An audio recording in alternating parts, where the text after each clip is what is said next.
বন্ধুরা, অলিজ কিচেনে আপনাদের সবাইকে স্বাগত। আমি একটি খুব অতি সাধারণ নিরামিষ রান্না খুবই অল্প তেল এবং মশলা ছাড়াই আপনাদের দেখাচ্ছি, যেটার নাম হচ্ছে দই বেগুন। আমি বেগুনগুলো আগে কেটে রেখেছি। দুটো বেগুন এখানে কেটে রেখেছি। আপনাদের যেরকম লাগবে আপনার সেরকম বেগুন দিয়ে এটা করতে পারেন। প্রথমে আমি বেগুনটা নুন আর হলুদ দিয়ে অল্প একটু পরিমাণ মতো নুন এবং তার সঙ্গে হলুদ দিয়ে আমি এটা মেখে নিচ্ছি। তারপর বাকি কাজগুলো করছি। বেগুনগুলোতে নুন হলুদ মাখিয়ে রেখেছি। আর এই যে রেসিপিটা আপনাদের দেখাবো তার জন্য লাগবে দুটো বেগুনের জন্য ঠিক এতখানি বড় বাটিতে দই লাগবে। হয়তো 150 গ্রাম মতো, ওজনটা আমি অতটা বলতে পারছি না, কিন্তু এত বড় একটা বাটিতে দই লাগবে ছোট্ট করে আদা কুচি এবং কাঁচা লঙ্কা কুচি একটা। আমি যেহেতু খুব অল্প লঙ্কা খাই তাই একটা লঙ্কা কুচি দিয়েছি। আপনারা যেরকম ঝাল খাবেন সেরকম লঙ্কা কুচিয়ে নিতে পারেন। কারি পাতা, শুকনো লঙ্কা, সর্ষে, এইগুলো এই রেসিপির উপাদান। এবার আমি গ্যাসটা অন করে বেগুনগুলো ভেজে রাখছি। গ্যাসটা অন করলাম। গ্যাসটা অন করার পরে কড়াটা যখন গরম হয়ে গেল তাতে সাদা তেল দিলাম, কারণ আপনারা যা খুশি করতে পারেন, সর্ষে তেলও দিতে পারেন। আমি সাদা তেলটাই দিলাম। সাদা তেলটা দিয়ে একটা বেগুনকে তুলে এখানে তেলের মধ্যে দিয়ে দিচ্ছি। বেগুনগুলো আগে ভেজে নিতে হবে, তাই আমি একটা করে সবগুলো বেগুনই তেলের মধ্যে দিয়ে দিচ্ছি।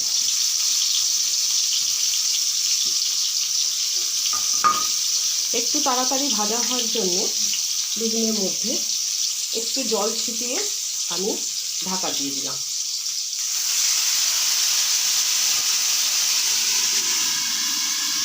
আমি 3-4 মিনিট বাদে ঢাকা খুলে দেখছি যে এগুলো ঠিকঠাক ভাজা হচ্ছে কিনা। আপনারাও একটু দেখে নেবেন মাঝে মাঝে ঢাকা খুলে, যে কতটা কি ভাজা হলো বা সেদ্ধ হলো। বেগুনটা ভাজার সাথে সাথে সেদ্ধও তো হতে হবে, তাই ঢাকা খুলে আমি দেখে নিচ্ছি। আমি উল্টে দেখলাম যে দিকটা তেলের দিকে ছিল সেদিকটা লাল লাল হয়ে গেছে। এমনি করে উল্টে সবগুলো দিকই এইভাবে লাল করে বেগুনগুলোকে ভেজে নিতে হবে।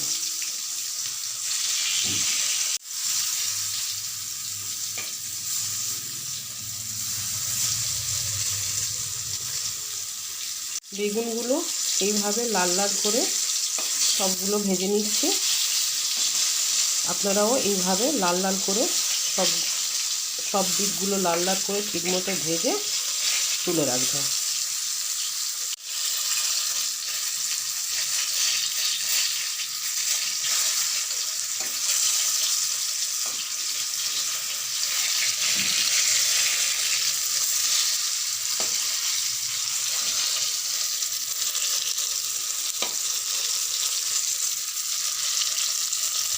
বেগুনগুলো আমার লাল করে ভাজা হয়ে গেছে। বেগুনগুলোকে একটা উঁচু টাইপের পাত্রতে, একটু গভীর টাইপের পাত্রতে রাখতে হবে। সব বেগুনগুলো আমি এইভাবে এই বাটিতে, এটা একটু গভীর টাইপের বাটি, এভাবে সোজা করে বেগুন ভাজাগুলো তুলে রাখতে হবে।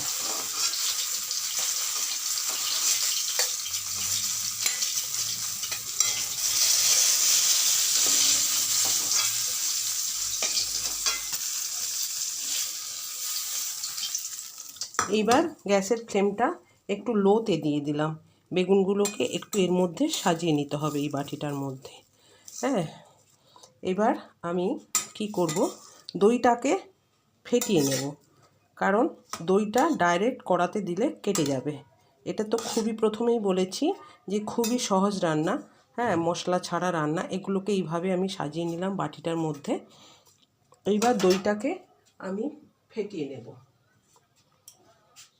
ফেটিয়ে নিচ্ছি। এই দইটা একটু মোটা থাকবে, মানে এর মধ্যে কোনো জল দেওয়া হবে না। দইয়ের পরিমাণ মতো নুন, তারপর এই যে আদা এবং লঙ্কা কুচিটা দইয়ের মধ্যে দিয়ে অল্প একটু চিনি, যেহেতু দইটা টক তাই ব্যালেন্স রাখার জন্য অল্প একটু চিনি দইয়ের মধ্যে দিতে হবে। হাফ চামচেরও কম অল্প একটু চিনি দইয়ের মধ্যে দিয়ে খুব পুরো দইটাকে ভালো করে ফেটিয়ে নিতে হবে। দইটার মধ্যে যেন কোনো বাবলস না থাকে, দইটাকে খুব ভালো করে ফেটিয়ে নিতে হবে। নুন চিনি সব দানাগুলো যেন ভালোভাবে এর মধ্যে মিলে যায়।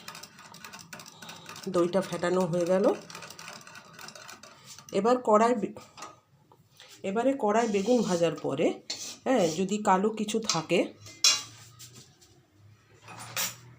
তাহলে সেটাকে একটু খুন্তি দিয়ে তুলে ফেলে দিতে হবে।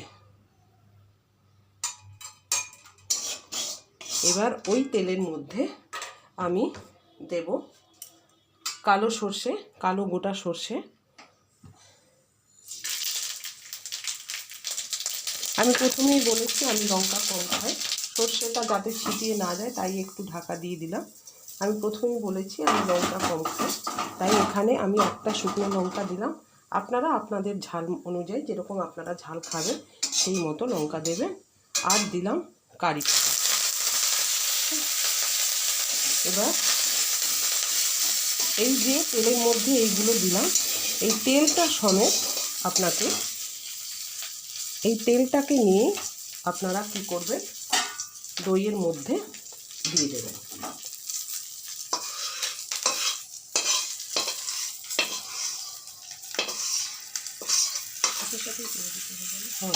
সঙ্গে সঙ্গে দইয়ের মধ্যে দিয়ে দেবেন। তারপর আর একবার দইয়ের সঙ্গে এটাকে ভালো করে ফেটিয়ে নেবেন। এবার যে বেগুনগুলোকে আমরা ভালো করে এটা দইয়ের সঙ্গে আরও ভালো করে এটাকে ফেটিয়ে নিতে হবে, দইয়ের সঙ্গে মিশিয়ে দিতে হবে। এবার কেন বলেছিলাম যে বেগুন ভাজাটা তুলে একটা গভীর পাত্রে রাখতে হবে, কারণ এই দইটা যে আমি এর মধ্যে ঢালবো, এই যে ফেটানো মশলা দেওয়া দইটা যে ঢালবো, এটা যাতে বেগুনগুলো ডুবে যায়, তাহলে জিনিসটা ভালো ভেতরে ঢুকবে এবং তার স্বাদটাও আপনাদের খুব ভালো লাগবে। এই দইটা পুরোটাই আপনাকে এর মধ্যে ঢেলে দিতে হবে, তাহলেই তৈরি হয়ে গেল দই বেগুন। এখানে দইকে আপনাকে মশলার সঙ্গে কড়াই তেলের মধ্যে দিতে হচ্ছে না, কোনো মশলা লাগছে না, তাহলেই তৈরি হয়ে গেল দই বেগুন। আপনারা এটা ভাতের সঙ্গে নাও যদি ভালো লাগে, রুটি পরোটা লুচির সঙ্গে আপনারা খুব সুন্দরভাবেই এটা খেতে পারবেন। দইয়ের মিশ্রণটা ঢালার পরে আপনারা 5 থেকে 10 মিনিট রাখার পরেই খাবারটা পরিবেশন করতে পারবেন, ততক্ষণে দইটা বেগুনের মধ্যে ঢুকে যাবে। করছি আমার চ্যানেলের এই প্রথম রেসিপিটা আপনাদের ভালো লাগবে। যদি ভালো লাগে আপনারা লাইক করুন, আপনাদের মতামত কমেন্ট বক্সে জানান। আর আমার এই চ্যানেল থেকে নিত্য নতুন সহজ পদ্ধতিতে রেসিপিগুলো পাওয়ার জন্য চ্যানেলটি সাবস্ক্রাইব করুন এবং বেল আইকনটি টিপুন, যাতে তাড়াতাড়ি নোটিফিকেশান পান। আপনাদের পরিচিত বন্ধুবান্ধবদের মধ্যে এটা শেয়ার করতে পারেন, যাতে তারাও আমার এই রেসিপিটা ভালোভাবে দেখতে পারে। অনেক ধন্যবাদ আপনাদের, আমার সঙ্গে থাকবেন, আপনারাও ভালো থাকবেন।